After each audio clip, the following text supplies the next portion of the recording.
नमस्कार, आपण पाहत आहे भांडा फोड न्यूज. एका दमात भ्रष्टाचारी कोमात. सोशल मीडिया, कर्जबाजारी, गुन्हेगारी, सट्टेबाजी, चोरी, मटका, जुगार, दारू, सावकारशाही, न्यायाच्या प्रतीक्षेत प्रशासन. भांडाफोड न्यूज. एका दमात भ्रष्टाचारी कोमात. फोनवर शिवीगाळ आणि थेट जीवे मारण्याची धमकी. बावचीतील त्या रक्तरंजित हल्ल्यामागे नेमकं कारण काय? आष्टा वाळवा तालुक्यातील बावची येथील अहिल्यादेवी चौकात पूर्व वैमनस्यातून पिता पुत्राला लोखंडी पारळीने आणि लाथाबुक्क्याने अमानुष मारहाण करून गंभीर जखमी केल्याची धक्कादायक घटना घडली आहे. या रक्तरंजित हल्ल्या प्रकरणी आष्टा पोलिसांनी तातडीनं पावले उचलत दोन्ही आरोपींना गजाआड केला आहे.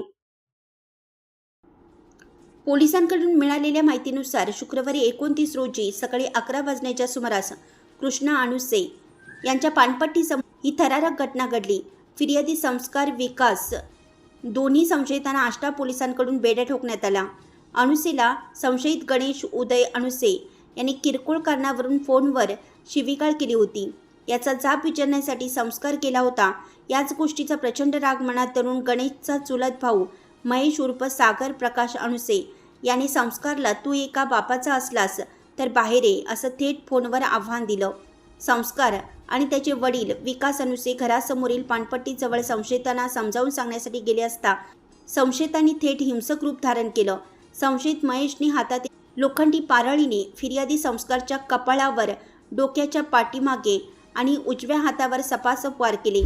एवढ्यावरच न थांबता संस्कार आणि त्याचे वडील विकास अणुसे घरासमोरील पानपट्टीजवळ संशयितांना समजावून सांगण्यासाठी गेले असता संशयितांनी थेट हिंसक रूप धारण केलं. संशयित महेशने हातातील लोखंडी पारळीने फिर्यादी संस्कारच्या कपाळावर, डोक्याच्या पाठीमागे आणि उजव्या हातावर सपासप वार केले.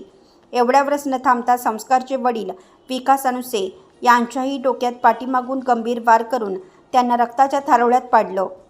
यावेळी दुसरा संशयित गणेश अणुसेने पिता पुत्राला लाथाबुक्क्याने बेदम मारहाण करत जीवे मारण्याची धमकी दिली. या प्राणघातक हल्ल्यात पिता पुत्र गंभीर जखमी झाले.